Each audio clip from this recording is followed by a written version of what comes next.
amigos, minhas amigas. Gente, vamos lacrar nesse vídeo?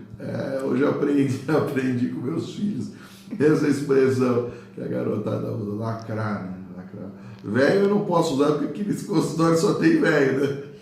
Cardiologia, pô. Mas vamos lá, né? Tem uma moça aqui, o nome dela é Lenita. Ela me perguntou o seguinte, né? Sou cardiopata.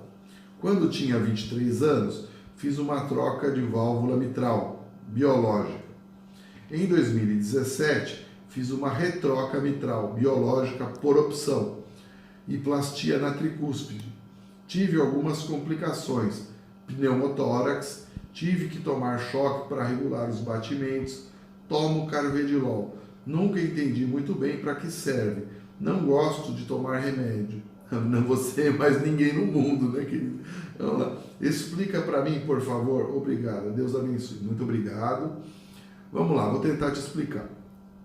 Bom, primeiro, aí tudo indica que você tem cardiopatia reumática, né? Tem um acometimento das válvulas, quando começa a ter várias válvulas acometidas, sobretudo em jovem, doença reumática, né? Doença reumática decorrente da febre reumática, que houve o acometimento aí da sua garganta na infância, né?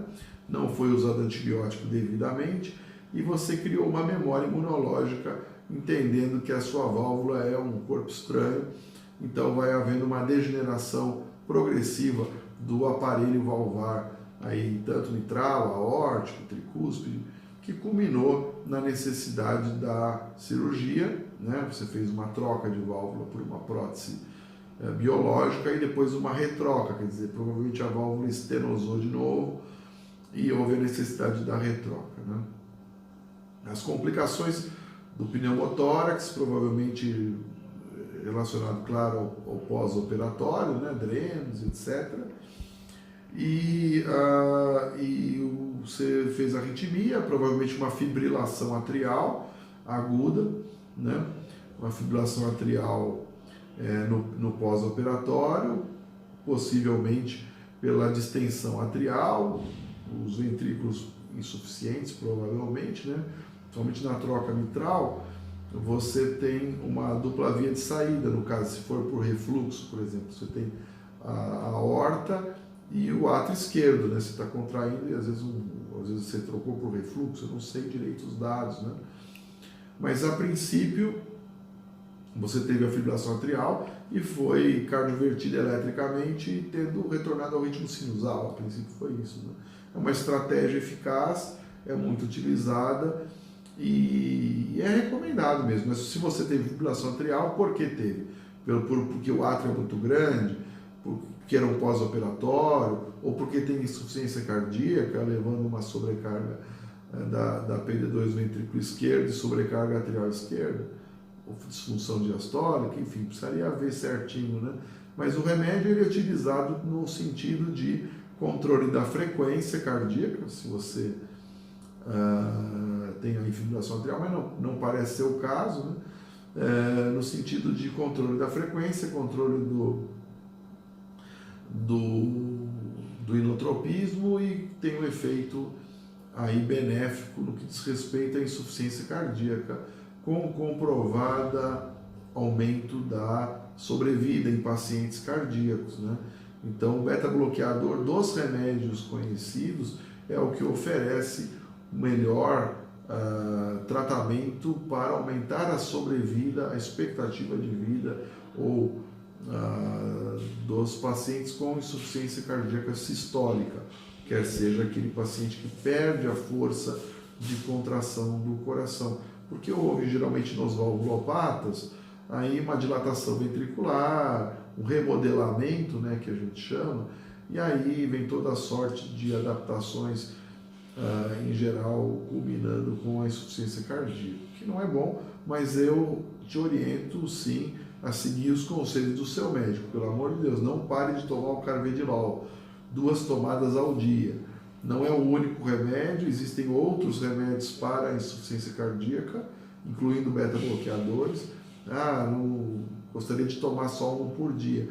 existem outros beta-bloqueadores que podem ser administrados para insuficiência cardíaca de uma única tomada ao dia. O carvedilol é um bom remédio que é de graça, né? E é muito eficaz, tem muitos estudos sobre ele, é o mais estudado de todos. Então não penso que seja uma estratégia ruim, não. Mantenha aí o carvedilol, segue os conselhos do seu médico, não abandone, porque isso acaba implicando em complicações futuras, né? Tomar cuidado, profilaxia para endocardite bacteriana, quem já, quando vai fazer tratamento de dentes ou alguns tipos de cirurgia, né? Tem que estar ciente disso aí, né? Saiu um estudo também, um estudo recente, mostrando que o café, mesmo em doses altas, né, o café que a gente gosta tanto, né, nós paulistas da política do café com leite, né, a turma do café, cafezinho é bom demais, né? Ele não confere riscos para o coração, ao que tudo indica. Apesar de 80% dos cardiologistas recomendarem a suspensão do café quando há existência de arritmias, não há estudos que confirmem a necessidade da suspensão do café para indivíduos mais suscetíveis a arritmias. Alguns pacientes, pelo menos aqui no consultório, eles relatam que quando tomam café agrava um pouquinho, mas não existem estudos, não existem evidências que confirmem a necessidade da retirada do café. Muito pelo contrário, os estudos vão no sentido de um efeito neutro, tanto para arritmias ventriculares quanto para supraventriculares. Mas um estudo mais recente, aí, feito no Reino Unido, mostra que o café também não afetaria, mesmo em doses altas, 23 xícaras, chegam a esse estágio, a pessoa precisa ser muito doida para tomar 23 xícaras, né? Não seria capaz de alterar a VOP, que é a velocidade de onda de pulso, que é um exame que avalia a velocidade pelo qual o pulso, o fluxo de sangue sai da artéria carótida e chega até a artéria femoral, né? Quanto maior a velocidade, pior é, mais rígido é o vaso, significa que na camada média elástica houve perda de elasticidade ocupada por colágeno, cálcio, etc.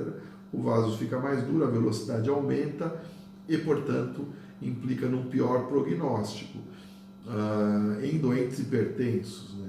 Fique claro isso.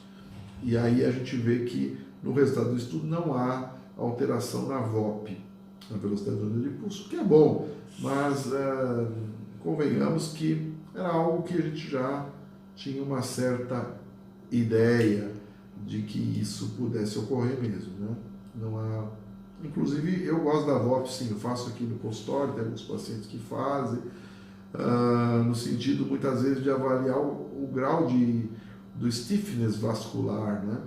Que você pega, às vezes, a pessoa é muito ansiosa, às vezes tem aspectos emocionais que se sobrepõem e você consegue ver o que é realmente físico do que é emocional, sobretudo no consultório de cardiologia, onde aspectos emocionais às vezes são muito importantes, muita ansiedade, sobretudo em períodos de crise, muita gente tensa, né? Vou aproveitar esse espaço também para discutir um caso, um case report aqui, uma paciente que eu atendi ontem e deu dó dela, uma paciente de 60 anos, jovem, né? Ela teve um infarto agudo no ano passado, julho de 2018, infelizmente foi atendida no pronto-socorro, com dor precordial, não foi feito, enfim, segundo ela, né, claro, mandaram ela para casa, aí houve um agravo, houve uma piora, ela retornou ao pronto-socorro com um infarto do miocárdio na parede inferior, com supradesnivelamento do segmento ST. E no hospital, bom, aqui em São Paulo, optaram por fazer trombolítico, isso que eu não entendi, né? Que é um remédio na veia, no sentido de dissolver o coágulo que está sobre a placa para deixar o vaso patente, deixar o fluxo normal de novo, né? Ocorre que os melhores trombolíticos conseguem manter patência da artéria em 75% dos casos, né? E fluxo time 3, então é pouco. Então é o certo, a conduta recomendada é angioplastia primária, sobretudo em grandes centros urbanos, onde tem estrutura para tal, né? levar para a sala de cateterismo e fazer a desobstrução. Aí a chance de sucesso mais de 90%, 95%. E não foi o que foi feito. E, para piorar as coisas, ela fez um AVC essa paciente, durante a infusão do trombolítico. Tendo alta com uma hipocinesia na parede inferior, no ecocardiograma, não fizeram cateterismo nela, liberaram a mulher para casa, tratamento clínico padrão, subotimizado, que o paciente também é diabética, coitada, era fumante, não sabia que o Santo Cigarro fazia isso também, não falaram para ela parar de fumar, e o paciente foi piorando o ventrículo esquerdo, depois no segundo eco, já estava com fração de ejeção de 45% e ontem com 35%. Eu tomei contato desse caso ontem. Mas não estava com inibidor SGLT2, nem com análogo GLP-1 para diabetes. Aí Entresto, que é o sacubitril mais valsartana, nem pensar. Não tinham feito CAT e ela me trouxe uma cintilografia que fez muito depois da alta. Nem fizeram internado, isso é esquisito. Cintilografia mostrando uma área de isquemia abrangendo 15% e uma hipocaptação, né, na cintilografia por MIB transitória inferolateral, né? Então é um caso que tem que estudar, tem que fazer o cateterismo, otimizar esse tratamento. E o que me chamou a atenção, eu estou falando para vocês desse caso, porque me chamou a atenção o fato de não terem optado por angioplastia primária. Isso não pode acontecer numa universidade como São Paulo. Isso não pode ocorrer. Angioplastia primária é o tratamento padrão e todas essas sequelas que ficaram, ela tem alterações na fala, tem alterações ainda motoras no lado esquerdo, decorrente dessa conduta inicial que, ao meu ver, poderia ser melhor. E aí que eu vejo que é o problema do Código de Ética Médica ter mudado esse ano aí. Fica assim, cabe ao médico usar dos melhores recursos disponíveis. Eu falei em outro vídeo isso. E acabar culminando nisso, né? Não os melhores recursos possíveis, e sim disponíveis. Então, é onde uma palavrinha faz toda a diferença. Acabou que essa paciente foi bastante prejudicada. Ficou disponível, que é o pior, né? Sendo que poderia ter sido evitado toda essa conversa que a gente vai ter com ela daqui para frente, né? Tá bom? Um grande abraço, espero ter elucidado aí as dúvidas e se você tiver interesse, faça perguntas que a gente tenta responder. Um grande abraço, tchau!